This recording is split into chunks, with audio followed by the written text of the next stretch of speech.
نحمده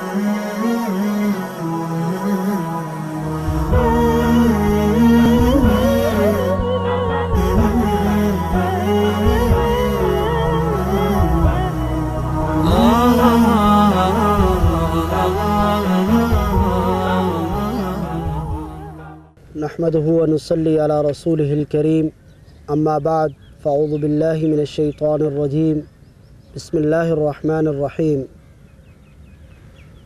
قرآن کریم نے حضرات صحابہ کرام رضوان اللہ تعالیٰ علیہ مجمعین کو معیار حق قرار دیا ہے، اور قرآن کریم میں بے شمار ایسی آیات ہیں جن کے پس منظر میں کسی نہ کسی صحابی کا کوئی خاص واقعہ ہے۔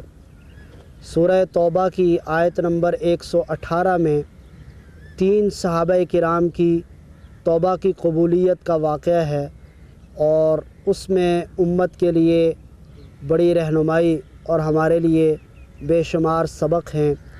آج کی اس نشست میں ہم ان آیات کی تلاوت، ترجمہ اور اس کے پس منظر میں پیش آنے والے واقعے کا تذکرہ کریں گے۔ ہماری اس نشست میں موجود ہیں ننھے منھے حافظ حبیب اللہ، وہ ان آیات کی تلاوت کریں گے، اور اس کے بعد مولانا تنویر احمد آوان صاحب اس کا اردو میں سلیس ترجمہ پیش کریں گے۔ حافظ حبیب اللہ ان آیات کی تلاوت کریں گے۔ اعوذ باللہ من الشیطان الرجیم، بسم اللہ الرحمن الرحیم۔ وعلى الثلاثة الذين خلفوا حتى إذا ضاقت عليهم الأرض بما رحبت وضاقت عليهم أنفسهم وظنوا أن لا ملجأ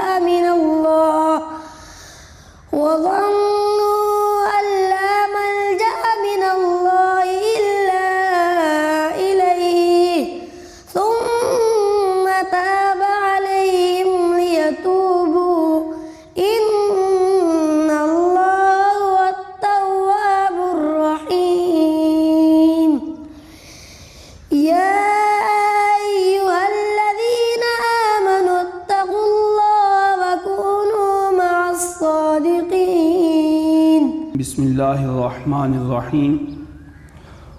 اور ان تینوں پر بھی اللہ نے رحمت کی نظر فرمائی ہے جن کا فیصلہ ملتوی کر دیا گیا تھا، یہاں تک کہ جب ان پر یہ زمین اپنی ساری وسعتوں کے باوجود تنگ ہو گئی،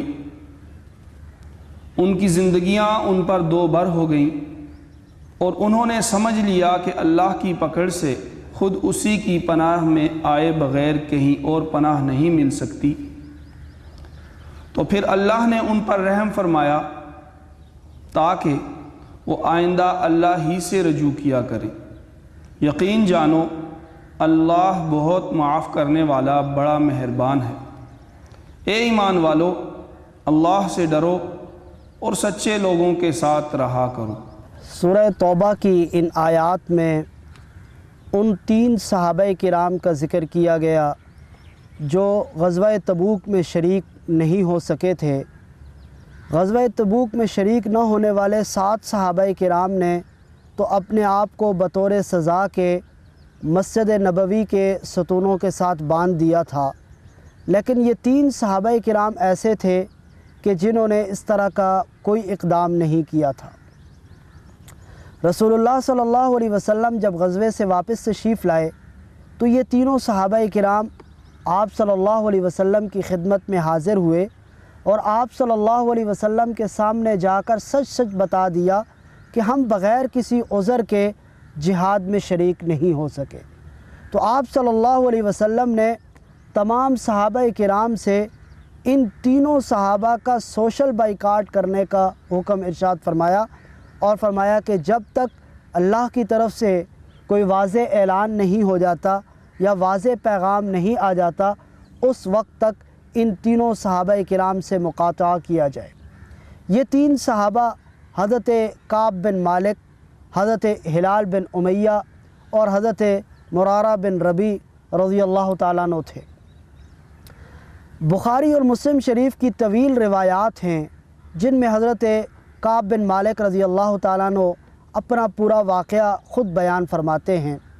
وہ فرماتے ہیں کہ رسول اللہ صلی اللہ علیہ وسلم جب جہاد سے واپس تشریف لائے تو میرے دل میں آیا کہ میں بھی کوئی بہانہ بنا کر آپ صلی اللہ علیہ وسلم کے سامنے کوئی عذر پیش کر دوں، لیکن میرے ضمیر نے مجھے ایسا کرنے سے باز رکھا اور میں رسول اللہ صلی اللہ علیہ وسلم کی خدمت میں حاضر ہوا اور میں نے سچ سچ جا کر بتا دیا کہ محض اپنی سستی اور کاہلی کی وجہ سے میں جہاد میں نہیں جا سکا، اور اپنا ایک باغ تھا اس کی وجہ سے فرمایا کہ میں جہاد میں شریک نہیں ہو سکا۔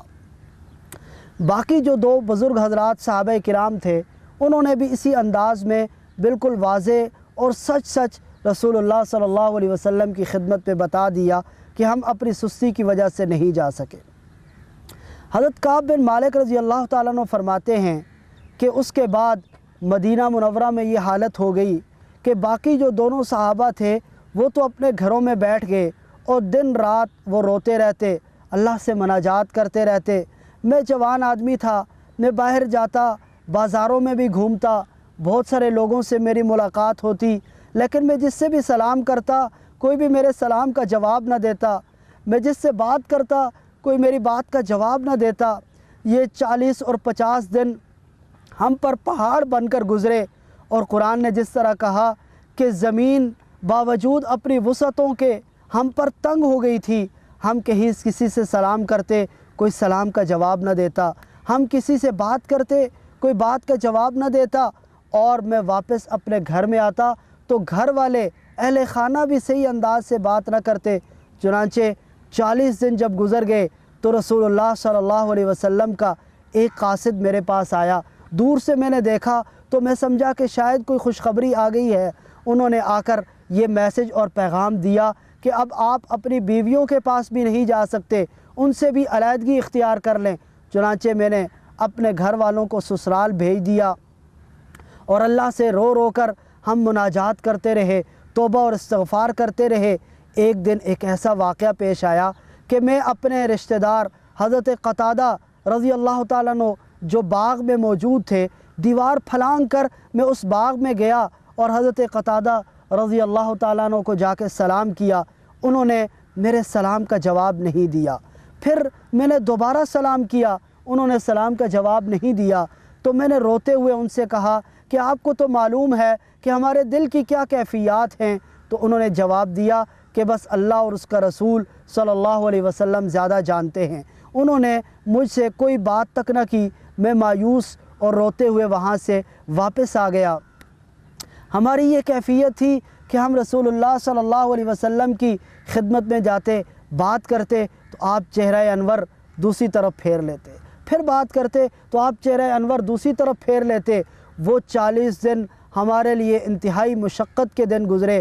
چنانچہ 50 دن گزرنے کے بعد اللہ کی طرف سے یہ آیات نازل ہوئی اور ہمارے لیے توبہ اور معافی کا، ہماری توبہ کی قبولیت اور معافی کا اعلان کر دیا گیا۔ اللہ کے رسول صلی اللہ علیہ وسلم کی طرف سے خوشخبری لے کر آنے والے شخص نے ہمیں خوشخبری سنائی اور دور سے آواز دے کر ہمیں مبارکباد دی۔ ہم مسجد نبوی میں گئے، رسول اللہ صلی اللہ علیہ وسلم نے بھی ہمیں گلے سے لگایا اور ہماری توبہ کی قبولیت کا مجدہ سنایا، اور ہم خوشی کے عالم میں نے رسول اللہ صلی اللہ علیہ وسلم سے عرض کی کہ یا رسول اللہ صلی اللہ علیہ وسلم، میں اپنے باغ کی وجہ سے جہاد میں شریک نہیں ہو سکا، لہٰذا میں اپنا سارا مال اللہ کے راستے میں صدقہ کرنا چاہتا ہوں۔ تو آپ صلی اللہ علیہ وسلم نے ارشاد فرمایا کہ سارا مال صدقہ نہ کرو، پھر کہا کہ میں آدھا صدقہ کرنا چاہتا ہوں۔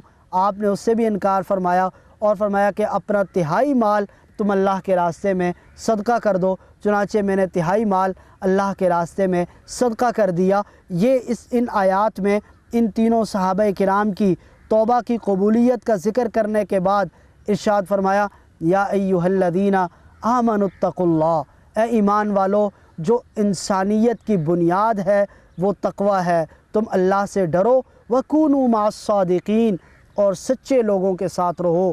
یہ دو وہ بنیادی نقطے ہیں اور یہ دو وہ بنیادی میسج ہیں جو ہر مسلمان کو دیے گئے، ایک تقوی کی زندگی اور دوسرا سچائی کی زندگی، کہ سچائی نے ان تینوں صحابہ کرام کے لیے نجات اور کامیابی کا مژدہ، اور ان کا ذکر قیامت تک قرآن میں اللہ نے زندہ اور محفوظ فرما دیا۔ اللہ سے دعا ہے کہ وہ ہمیں متقی اور پرہیزگار بنائے اور سچ بولنے کی عادت نصیب فرمائے۔